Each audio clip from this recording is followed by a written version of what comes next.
My name is Mr Fihla. I am going to be your host. My job is very quick this morning to facilitate just the entry of our conversation of our CEO Roundtable. By day, I am in the CIB risk team at Absa and work as a credit portfolio analytics senior manager. And by night, I am the deputy chairperson of ABSIP Women in Focus, where we are turning 20 years this year. You can clap for us. Thank you. And you know, our journey of transforming the financial services sector goes beyond the mandate of ABSIP, which is transformation, financial inclusion, and also enabling the emergence of a pipeline of female professionals within our industry. And today, we come 50 years after celebrating June 16, 1976, a time where we have seen the fruit of that day and how we have benefited in our education in the industries that we run. And today, we also celebrate one full year of Mr. Kenny Fihla joining Absa and also driving the transformation to become one of the leading Pan-African banks on our continent. So we have a lot in place for you. I just want to share with you why we started the ABSIP CEO Roundtable. Yes, to confirm, as Kaya would always ask, do we have round tables? We do. That's clear. But it's really an opportunity for ABSIP to gather industry leaders, as I've said, and understand leaders who are transforming our economy, particularly where we believe in human progress. Business growth is one of those, and we want to understand their thinking in terms of how the industry is shaping growth in our economy and our continent. So this roundtable really seeks to provide a platform that is meaningful to engage, bringing you closer in, to understand their thinking in shaping the future of South Africa and especially our financial services sector. And this is through a candid and insightful conversation where the dialogue aims to provide attendees with a deeper understanding of the leader, Mr. Kenny Fihla, but also the organization and its direction going forward. So I want to not take more of your time to dive deep. If you have questions, please write them down and be ready with them. Kaya will give you an opportunity to share with them, but we are tight on time, so I would like to welcome our Secretary General to the stage, Mr. Kaya Stole and Mr. Kenny Fihla, and he will introduce the conversation. Thank you.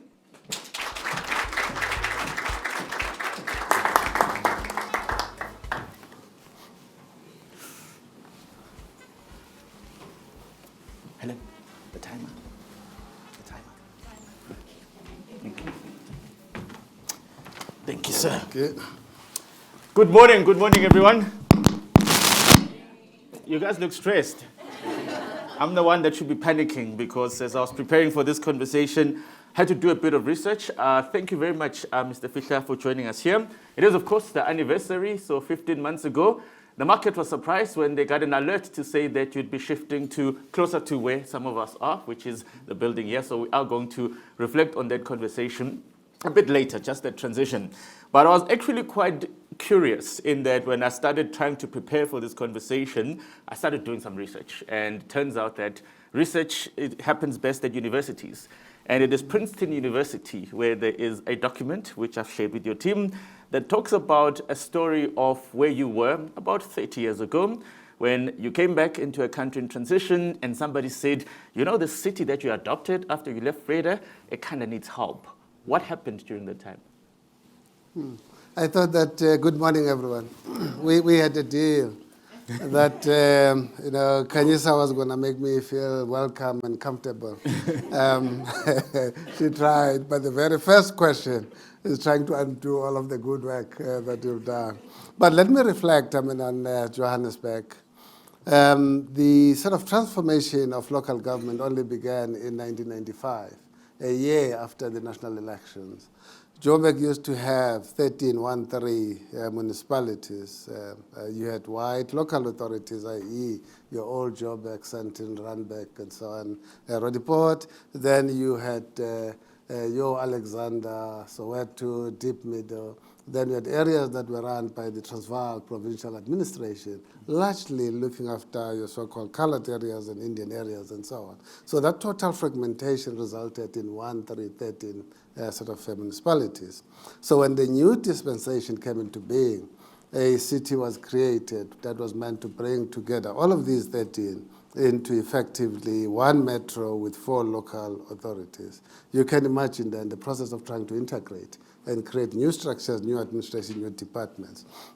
The end result was a bloated sort of council infrastructure and structure, firstly, just in terms of personnel, number of people and roles, because everyone was trying to recreate every single department at a metro level as well as in these 4 local municipalities. The second thing that happened, because we are all sort of excited to try and transform people's lives and change things overnight, the CAPEX budget ballooned.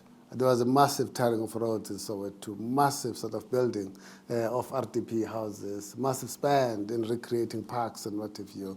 But you can't spend what you don't have. I mean, at some point, something will effectively give and so on. And that's exactly what happened. Came 1997, where the city's finances were just not sustainable because too much was being done too quickly. And secondly, we had this massive administration that effectively acted as a massive drain to the city's resources. So some restructure was necessary. So through Trevor Manuel, Jabu Mlekedi, Trevor is the Minister of Finance, Jabu Mlekedi is the MEC for Finance in Gauteng. They persuaded Sicelo Shitaka, was the MEC for local government, to issue a proclamation establishing a committee that was then called Committee of 10, which was supposed to take over the running of the city and fix its finances. So I was unfortunate in that I was chosen to be the chairman of that committee that was meant to fix the finances of the city. And remember, I come from a union background in my early career.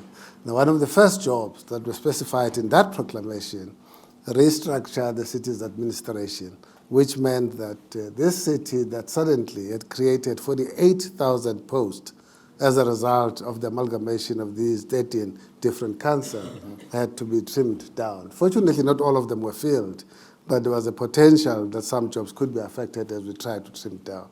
The second was restructure how the city is managed and run. The engineering department, just as an example in the city, 60% of the city employees were under the engineering department. So you had the head of engineering, then under the head of engineering, you'll then have electricity, water, and so on. So very significant and senior roles were effectively juniorized because of this creation of this massive department. Then thirdly, there was no credit control implementation, i.e. when people defaulted on the payment of their municipal rates and services and so on. In part, I guess, it was also because of what we created in the 80s. There's rent boycotts. You know, once you have created a culture, you can't switch it off overnight. It takes time to turn it around and rebuild the culture of payment and so on. So clearly, and there's still an issue of non-payment in Joburg, which is compounding the finances of the city. So that was the third thing that we're supposed to deal with and try and sort of make sure that it is appropriately fixed.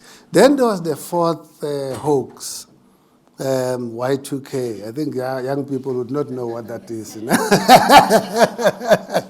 So we had to prepare the city for sort of the year 2000 because the IT practitioners convinced everyone else that the world will come to an end unless all the IT systems are reset to accommodate the new date series from the year 2000 and so on. So that was the fourth task that was given to us.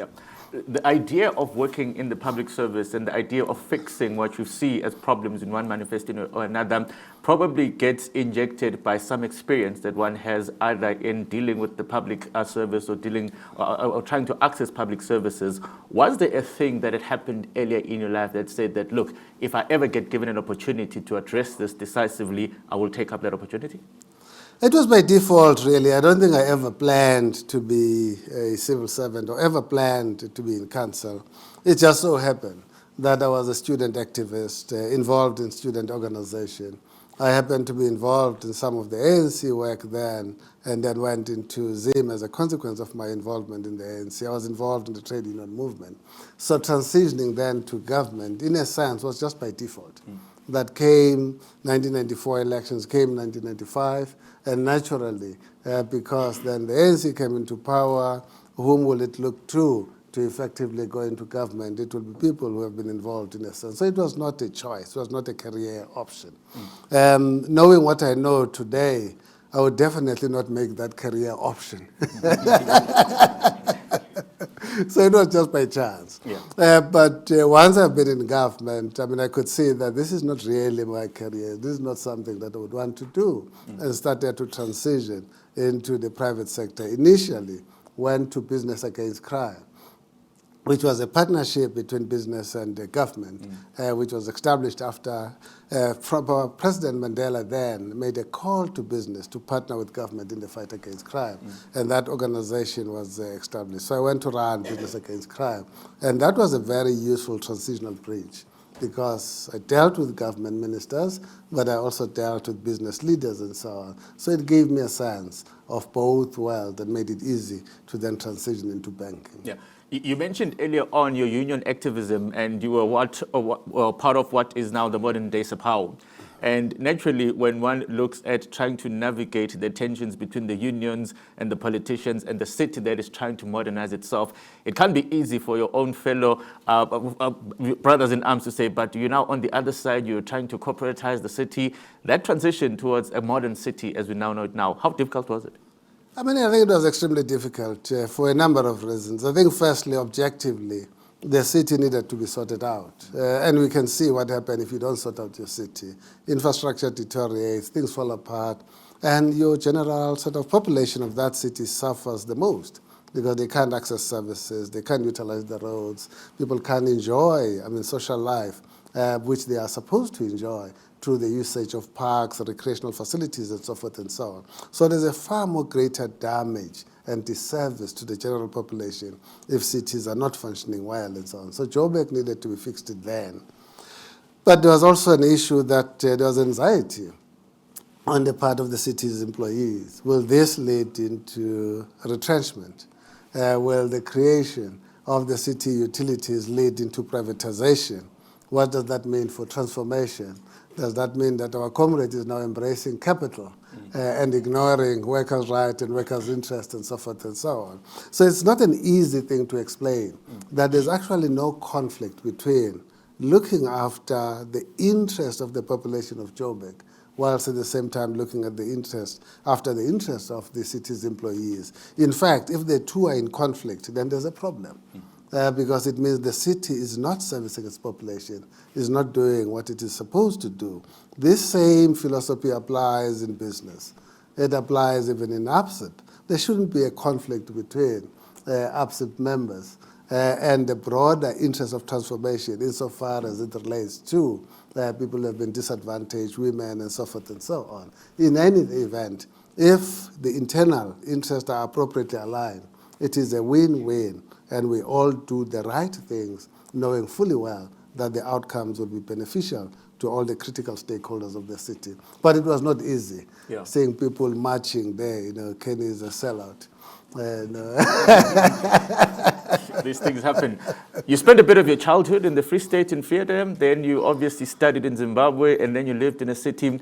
Just those particular experiences, what shaped the way in which you then decided that actually this should be my participation in fixing the country's problems?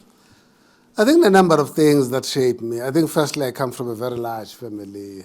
Family of 8 siblings. I'm sure these days people will be horrified at the fact that 8 siblings. 3 brothers and 5 sisters. So I'm the youngest amongst the brothers.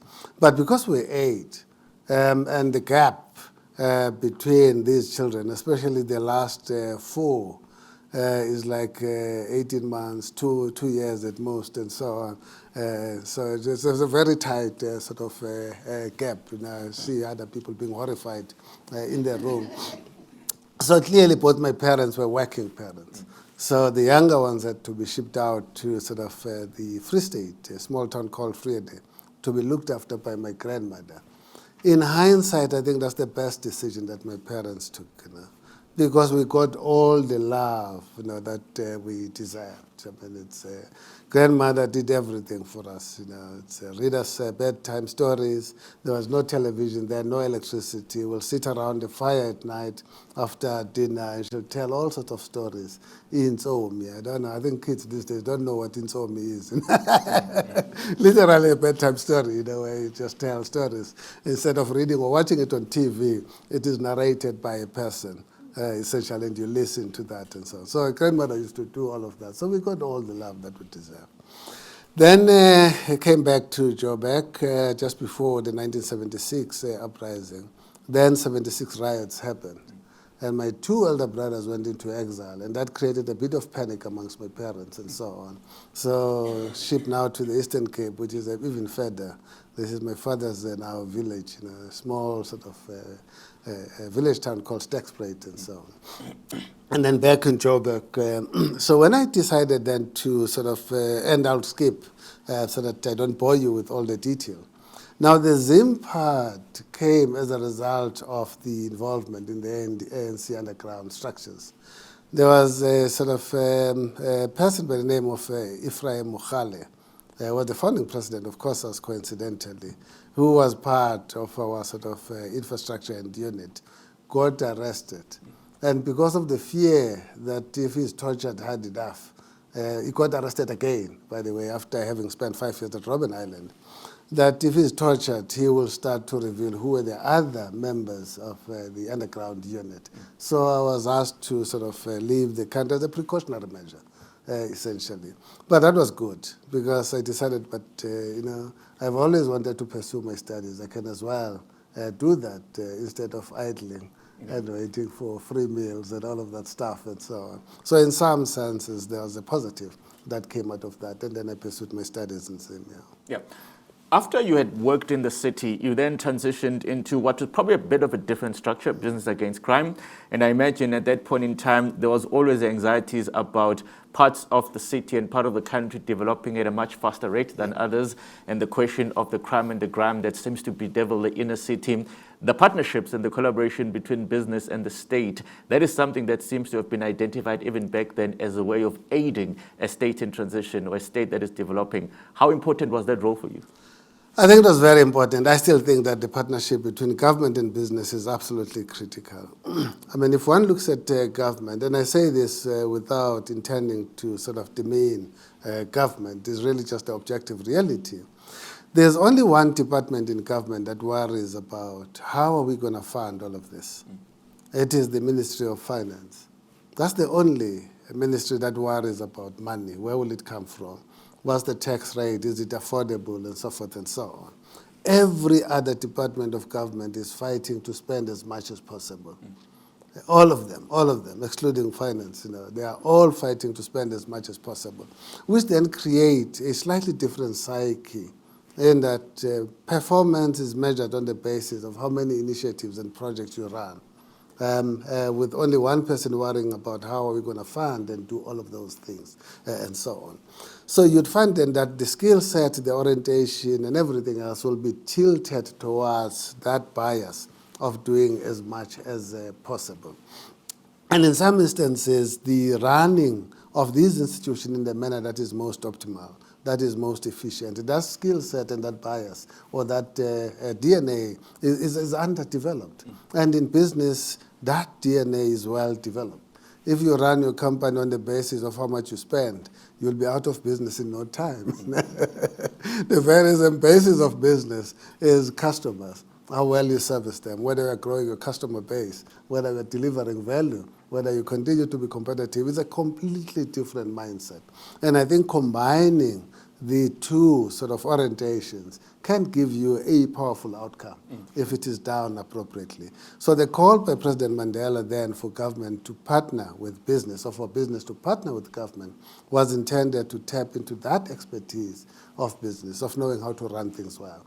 For example, business seconded the former CEO of SAB, Mayor Khan, to be the chief operating officer of the South African Police Service.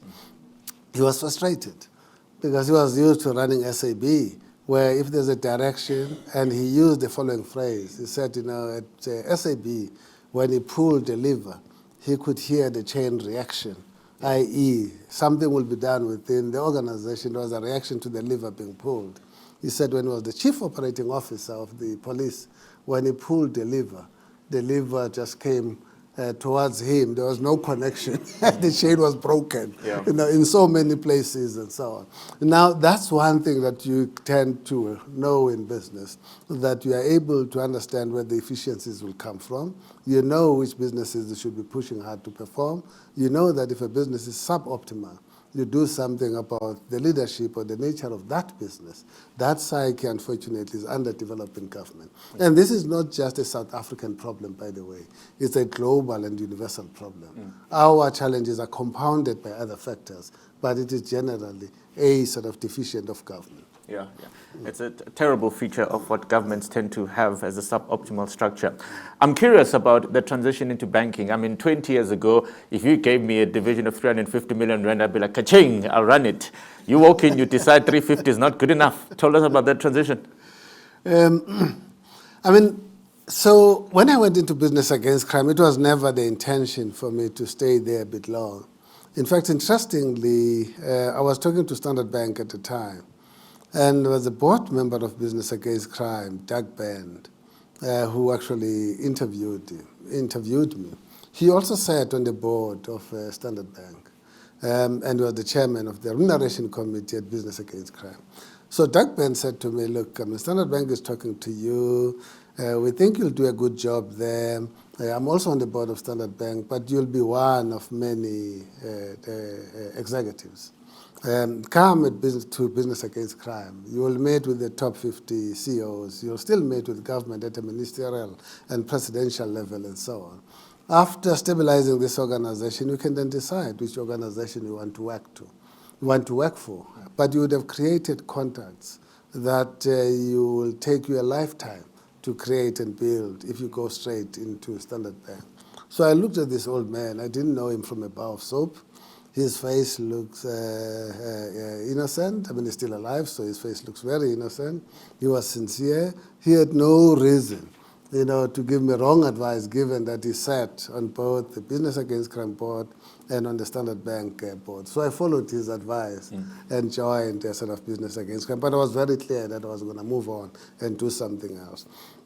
So before then, the end of my stint at Business Against Crime, the 3-year contract, Doug called me and said, have you decided what you want to do? I said, I don't know, maybe I'll start talking to people around. I said, no, I have an appointment with you at 2 o'clock on Friday, go and see Jacoa. So sometimes, you get the best advice and the best steer from people whom you don't even know. Yeah. And they give you that advice without any expectation of something in return. And when you look back, you realize that that was the pivotal moment in your own career, in your own growth as the individual. And so there are certain things that you learn from that listen and take advice from all sorts of places. Yeah. It can be the guy who's directing cars as you drive into the parking lot here, who will utter that little nugget of advice that is so profound that it could shape your future. Yeah. A lot of us, during the transition from one job to another, from one institution to another, tend to suffer from this imposter syndrome. And then you come in there and then you say that, look, I've been given this responsibility to turn this around. How do you then get that team to really gravitate towards your leadership style, given the fact that they may have been engaged on board in the organization under a different leadership dimension, a different leadership philosophy, and that here you are saying that actually, I think this is the way to go. How difficult is that? I think there are a few things that cut across every organization. It doesn't matter what that organization is. I think the first is clarity of what the organization is trying to achieve, i.e., what's the intended outcome? What's the impact that we're trying to make? I think having that absolute clarity makes a hell of a difference.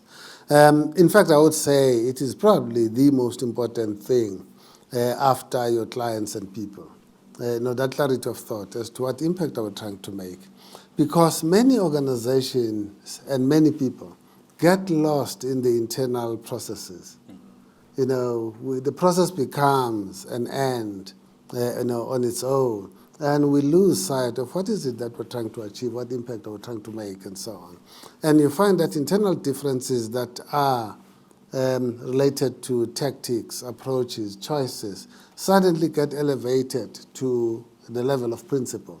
So people fight over choices of how to get to the end, when in fact there's no disagreement on the end, and they elevate those differences to a point where the organization becomes dysfunctional. I think moving and shifting the mindset to be based on the outcome and the impact makes a huge difference. It orientates people differently. So that's the first thing that I always try to do. Every organization that I go to, I try and understand, what are we trying to achieve? And then try and shift the mindset to be preoccupied and dominated by the outcome. The second is you can't run a business or an organization without knowing who your primary customers or stakeholders are, and make sure that you elevate them appropriately. And then the third element is you need people to deliver. It doesn't matter who you are, it doesn't matter what sector you are in. You need people to deliver. Also put an emphasis on ensuring that you unlock the value that people can give to the organization. I think if you do those three things well as a leader, you'll be able to transition into almost any environment. And whilst it might take a little bit longer in some, but you'd find that that transition would be much more easier. So when I joined Business Against Crime, I knew nothing about, being a crime specialist and so on, and people were coming with all sorts of criminology, science, and what have you. And then we just have to ask the question, but what are we trying to do? Why are we running this project? Then suddenly people start to think. Then they throw all sorts of acronyms to you. Then you ask, what is that in full? Then 50% of the time they don't even know what it is in full. Then we realize that we have become obsessed with our own internal jargon, and we have lost sight of what are we trying to achieve, what are we trying to do, what is the meaning of this, and how do we unpack it so that it is easy for us to land it in the organization and create traction and so forth and so on. So I did the same at Standard Bank. When I joined, I ran a business that was called Financial Asset Services. It was actually the second cousin within CIB. People were feeling demotivated, we're not loved, we're underpaid, this and that, and so on. So we started a program of saying, what are we trying to achieve? Then we set a goal. This is the headline earning number that we want to make in 3 years' time. They thought I was crazy. I said, no, it's achievable if we focus on it appropriately. That alone shifted the focus, because suddenly there was this ambitious goal. And there was a little bit of panic as to whether we can achieve this goal. But because there's an ambitious goal, people started to work backward.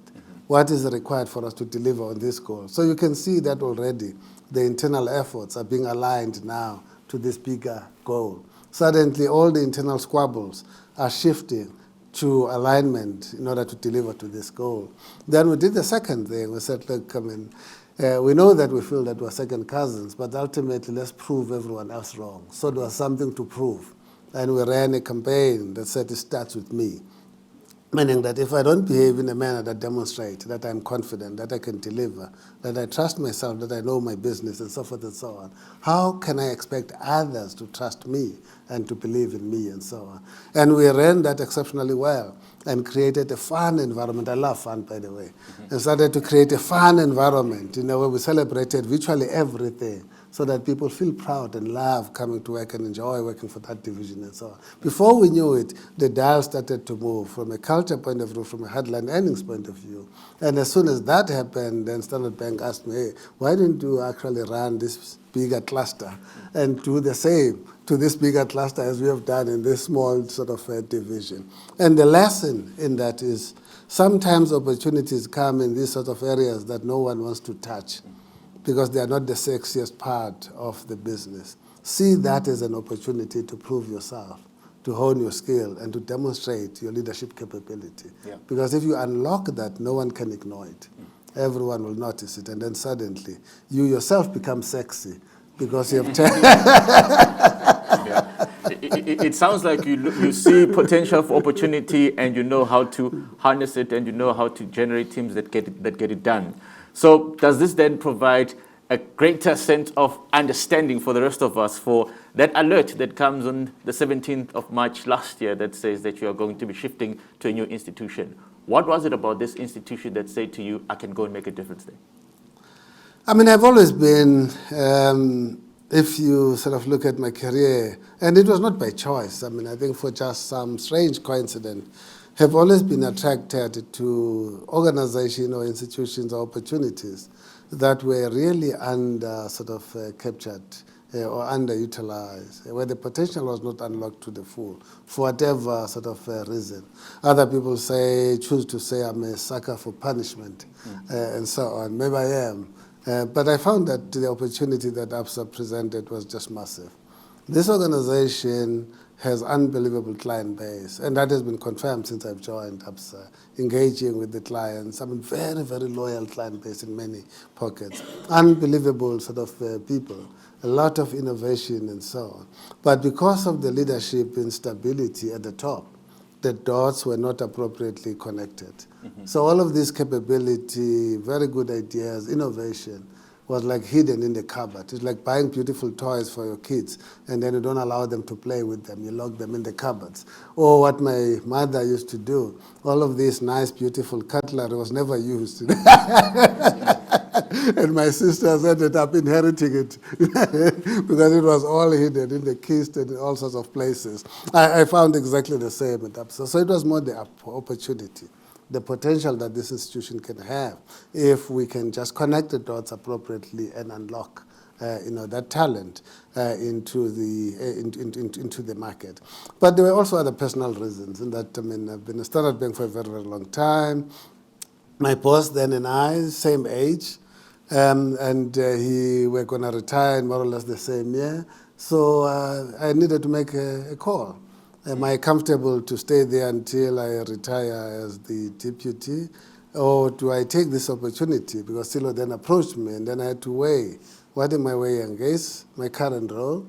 Do it for the next 3 years, then retire there, or take up the opportunity at Absa, do it for 5 years, unlock the potential that this institution can be, and leave a legacy. And I think the two were just not comparable. The ability to unlock this value and leave a positive legacy was far more attractive than a cushy, comfortable role that I could have done until I retired. That window of opportunity, that's an interesting one because you don't have decades left in your working life, given what people say about retirement age and whatnot. So how did they then formulate your prioritization to say, if I've got this window of opportunity, I've got this number of years, this is what I think needs to be done in order for me to achieve the greatest impact in the legacy that you try to build? I think it's about focusing on the right things. I mean, you can't change everything in any sort of environment. So you have to prioritize what is important. And at Absa, I think there are certain things that are important. I think the first is really to sort of unlock the people talent that we have. And that's dependent on the culture, isn't it? If you create a positive culture and start to get people to believe in themselves and make sure that those who are truly talented rise to the top, and where there are gaps, make sure that you inject the necessary skills to be able to create a nice combo that will give the organization sustainability. I think that's really the single biggest thing that we ought to do as leaders. Someone asked me at Davos last year when I attended one of the sort of roundtable discussions as we were introducing each other. I said, so what do you do? No, it was this year actually, not last year. I said, I'm sort of in the job of looking for talent. I said, oh, okay, so you are in HR, human capital. I said, yeah, you can put it that way. And, so, and that made him even more curious and so on. Then I explained, I mean, as the conversation went on, that I think the primary role of leaders is limited to few things. I think the first is to surround ourselves with good people. I said, a leader who does not surround himself or herself with good people is not a leader. You know, shouldn't be in leadership position and so on. I said, so my primary responsibility is to always look out for talent and make sure that when I spot talent, that I'm interested in that talent, joining the organization, being nurtured and being unlocked. I said, the second role of leaders is to give people hope. You know, because there are always problems around us. You know, there's no organization or institution that is without problems. Now, if leaders themselves are the first to moan about problems, then you know that you are in trouble. Because you are demoralizing people, you are demotivating them. You are creating a situation and a future of doom and gloom. Leaders are there to effectively give people hope, even in the most difficult of circumstances, to make people believe in the art of the possible, and to force people, not physically, but through conversation and persuasion, for them to think about alternatives, to see the glass as being half full as opposed to being half empty, and so on. So that's really the attitude that I tend to adopt.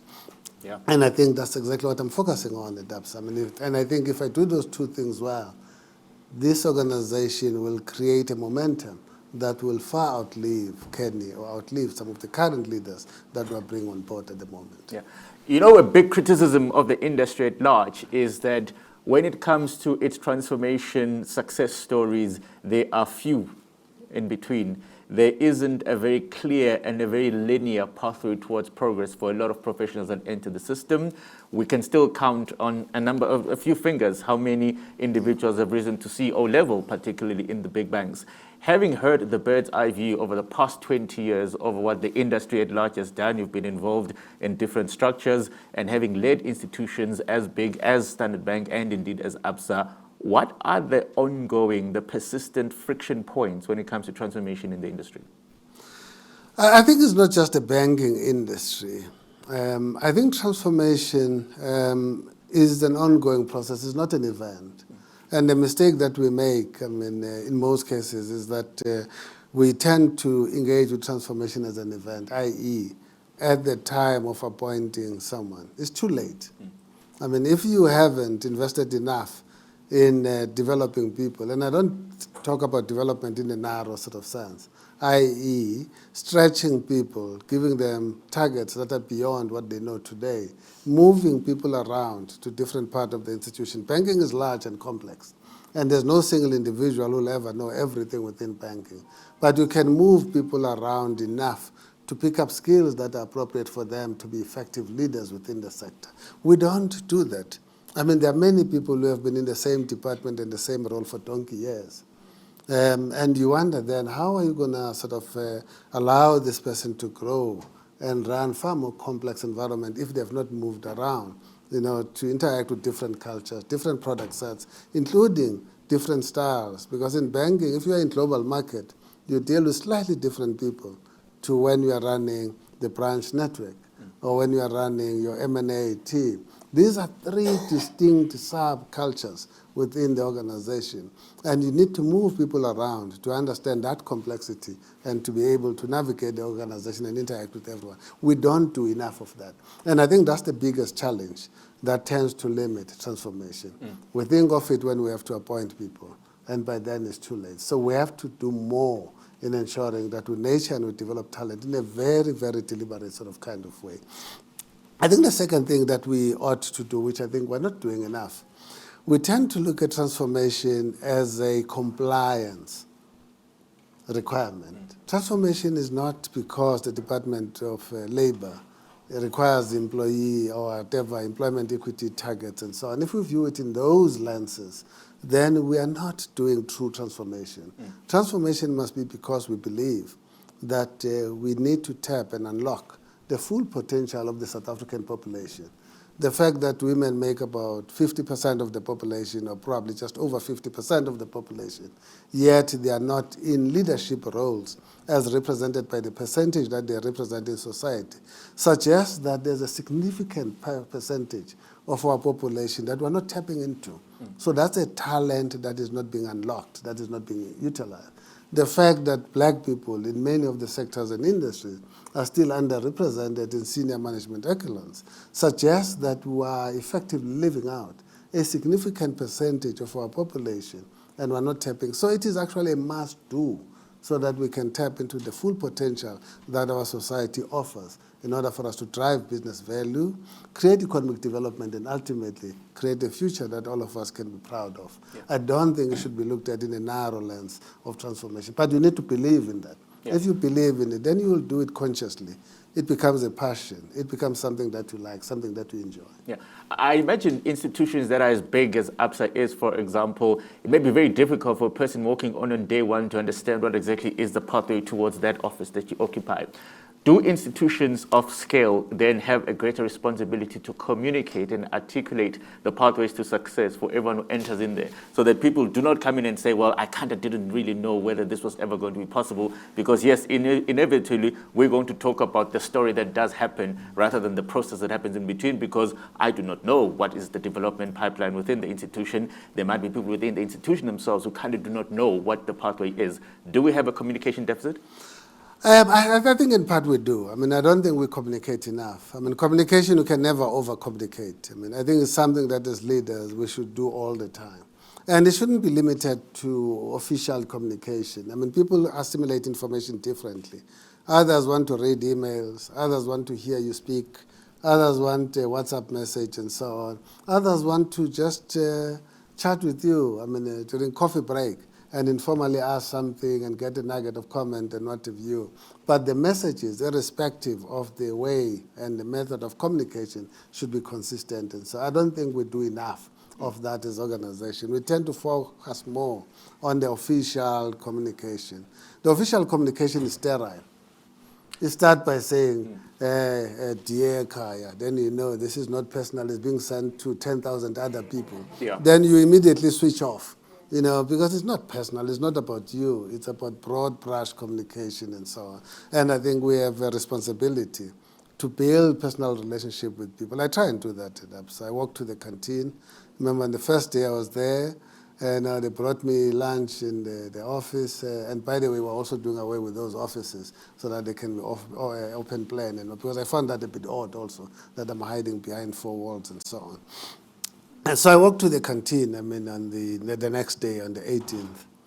And people were moving away from the queue, wanting me to go to the front. I mean, I was shocked because they're not used to seeing a CEO just walking to the canteen, you know, to order food and sit. I said, but if this food is not good enough for me, why is it good enough for you? I mean, surely, if it is good enough for you, then it must be good enough for me, and so on. Yeah. If it is not good enough, then I must do something about the food so that it's good enough for everyone, and so on. So it is those little things that we have to do more of as leaders. Yeah.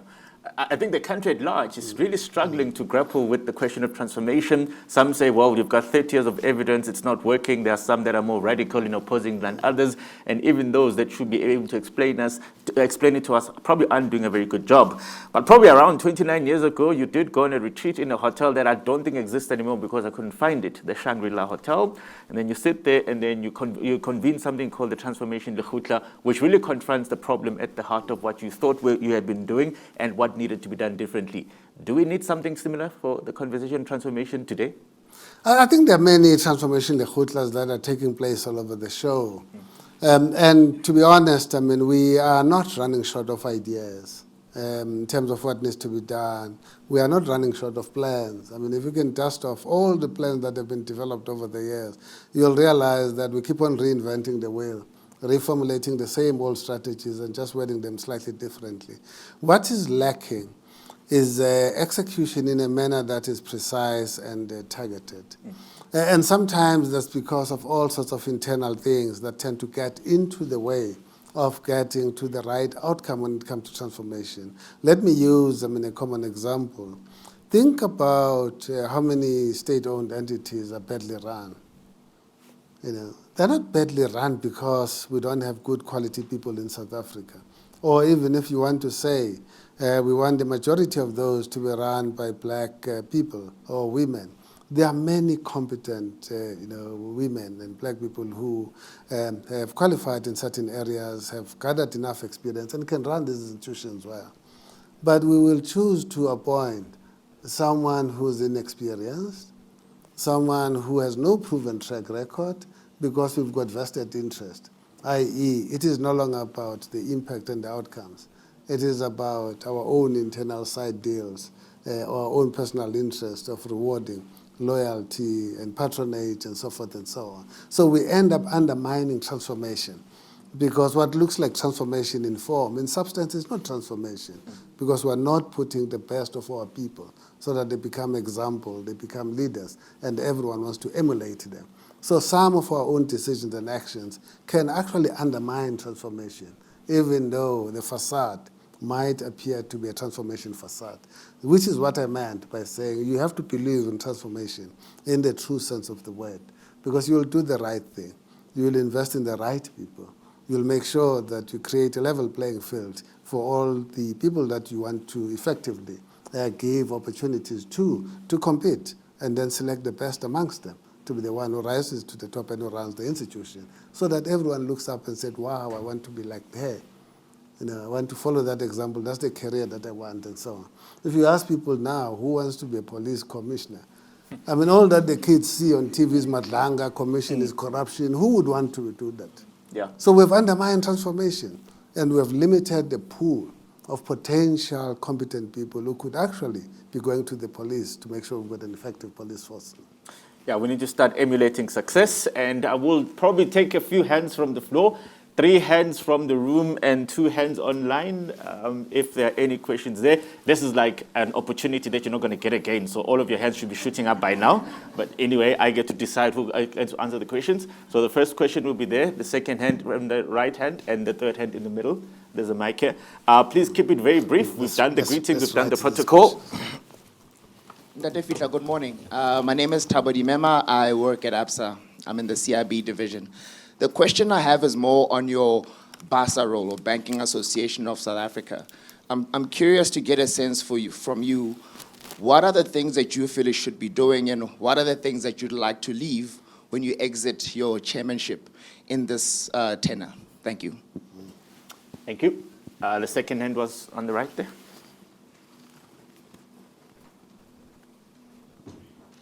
Good morning, Tate Fihla.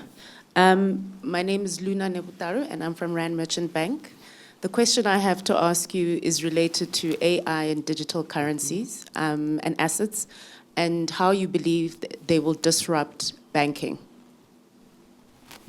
Thank you. The third hand was there in the middle. Thank you, Kaya. Morning, Mr Kenny. So when I came here, I had 2 questions, and thank you, Kaya. One of them you have covered, which was a burning one to me. The second one would be, your last statement is emulating excellence, but how do we create a pipeline, especially of young professionals, to be able to preserve integrity, good values, be professional, and still deliver? And miraculously, with this situation we find ourselves in, still find themselves out of being corruptible and out of being in the Madlanga situation. Thanks. All right, thank you. There's another question from a president. Good morning, everyone. But Kenny, I have a very naughty question. I hope you'll indulge me. We've seen a lot of changes in people at Absa, and everybody's like, why is he stealing everybody from Standard Bank? I'm just curious to understand, what you found and the reasons for the decisions you've taken behind that. If you don't want to answer, it's fine. You can call me. We can talk about it privately. I'm just very curious. And then I think, secondly, you probably are aware that ABSIP has been very closely engaging with Absa for at least the past 5, if not 6 years. Due to the instability, both at the board as well as at the executive management level, where we've been quite vociferous around lack of transformation. We would make examples such as, from a succession perspective, it wasn't immediately clear who the next crop of people were, except the mainly male and pale that we saw at the time. So just a sense of what your plans are around driving real transformation so that it's tangible, as you've alluded to earlier, it's sustainable, but we turn Absa into a real South African bank where you walk through the doors of Absa and you feel, as an African, as a woman, this is where I want to be. Thanks. All right, thanks. Anna-Marie? Yeah. Thank you. Thank you. My name is Anna-Marie de Alton, and I'm from Batseta Council of Retirement Funds for South Africa.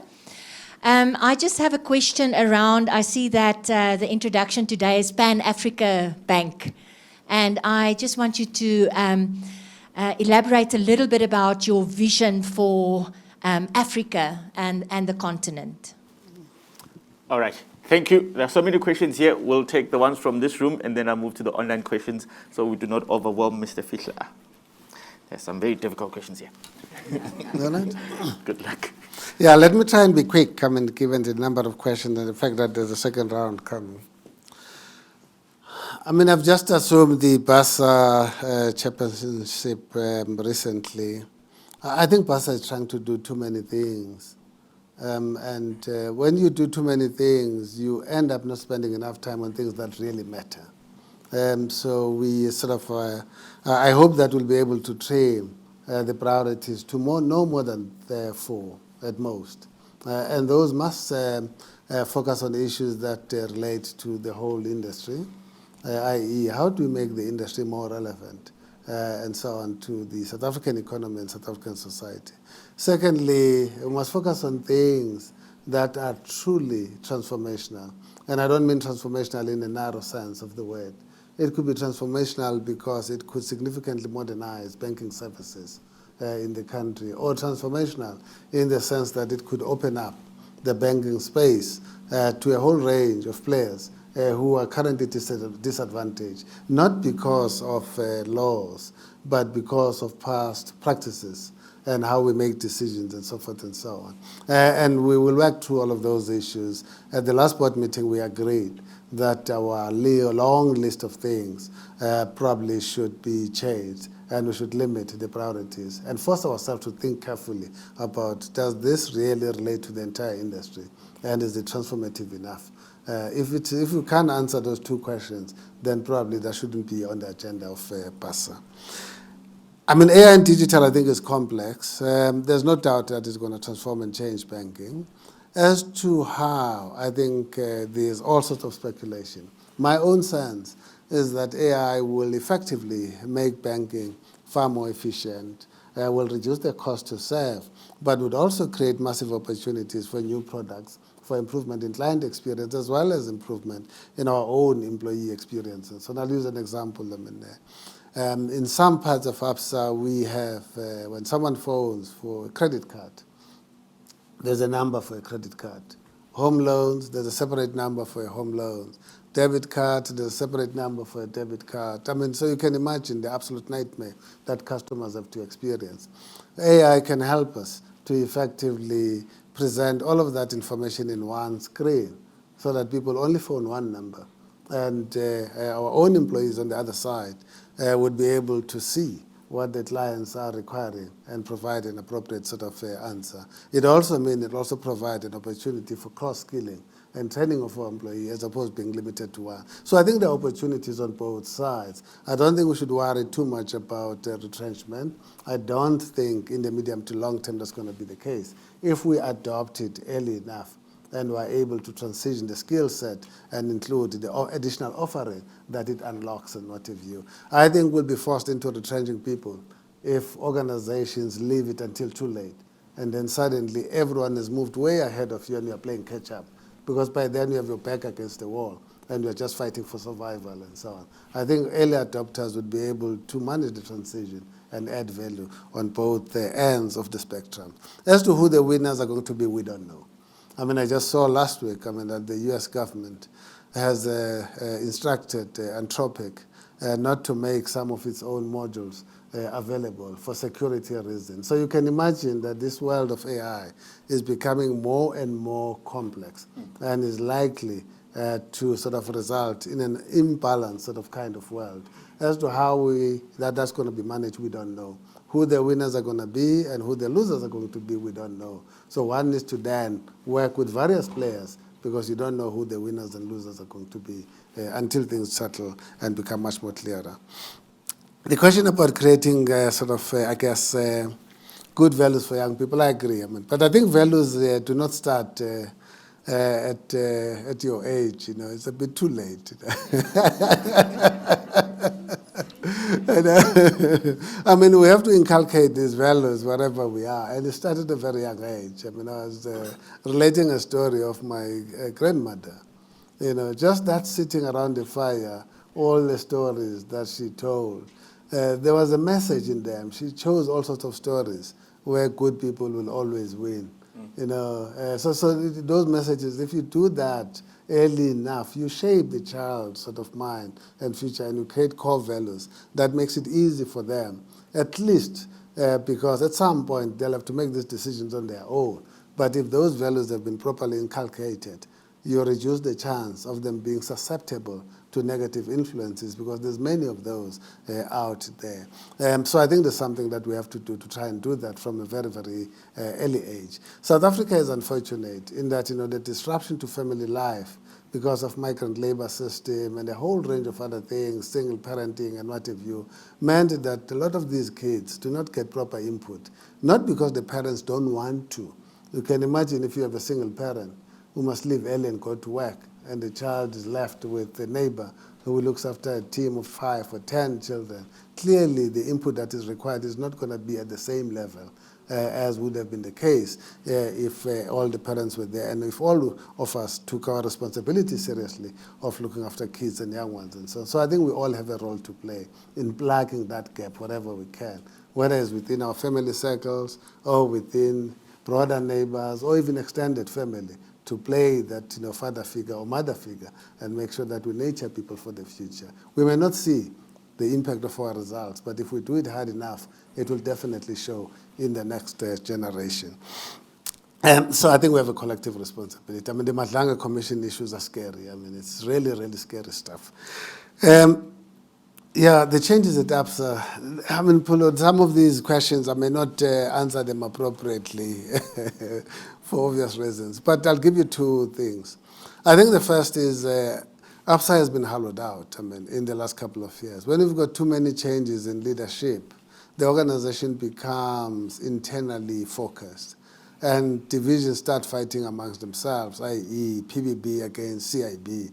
And then leadership appointments are on the basis of whether you come from PBB or from CIB.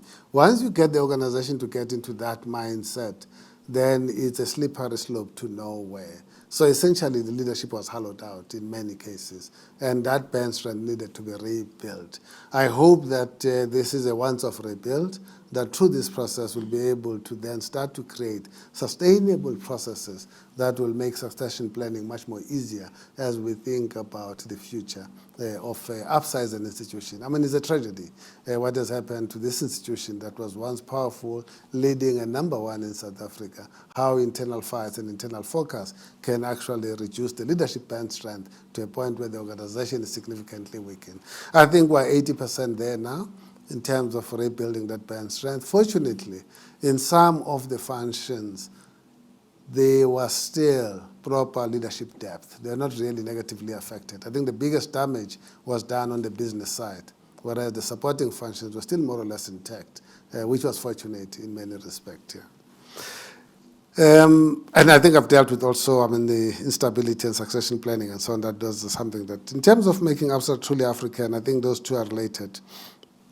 We operate already, in 12 African countries in terms of actual physical presence. 2 of those are rep offices, but we do business in probably about 20 African countries. So even where we do not have a presence, we do have some exposure because we support clients that are expanding into those markets.